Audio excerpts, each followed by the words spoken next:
tôi để rau rồi. Rau ơi, rau có siêu. Không thịt tiêu. Trong cái mua.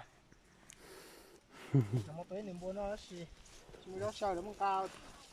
Đi tế tà nó nha. Rồi. Để nó chơi cái cho nó sinh lia chỉ ta lên trong sao. Cái bỏ này tế tế luôn nó à. Sao tiền chơi tên là mông trong cơ nữa nè. Nó chỉ bố dân thì mình sẽ khá nhớ. Giờ ở bên trong đây giờ ba giờ tiền lại của dân này cho dân thiên.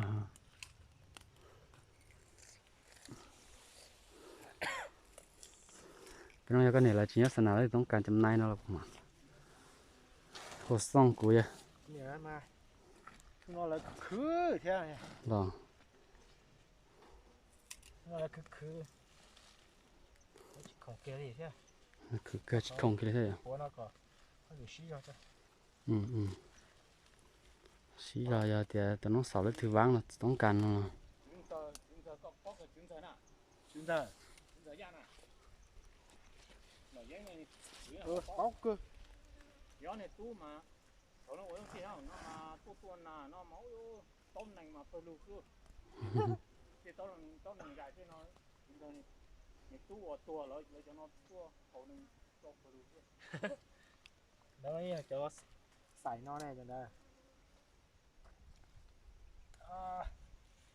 Cái xe cái nó này tí tôi dùa nó không được một xíu Giờ nó tí tôi dùa mà không một xíu không Facebook chỉ ba không bằng thì giờ nó hút được của đây của mà rau cá rau dùng thịt tía rau nó nó chỉ thua lẽ cho nó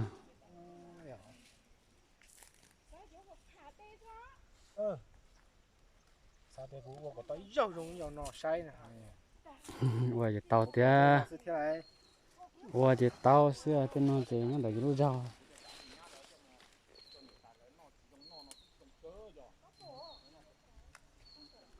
nó nhẹ tay nó nhỏ thôi à phần đá lông ló lúa giò mông nàn phần đá lúa giò lông ló nó có tiếng ngó bây giờ đó nó mà cái khử này cho nó thế không yêu là cứ ta chỉ mà xin chết to xưa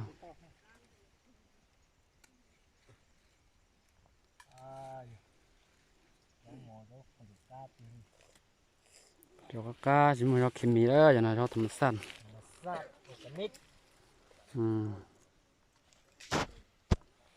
ôi sao đây cái này bữa nô là mông thì tê mông nhiệt thì tê tôi bỏ tê vào đâu nó xe đấy dùa hay nha dạ cho khổng mông nhiệt thì tê nè nó khó lấy sáng nó tê trong nó xem nè dạ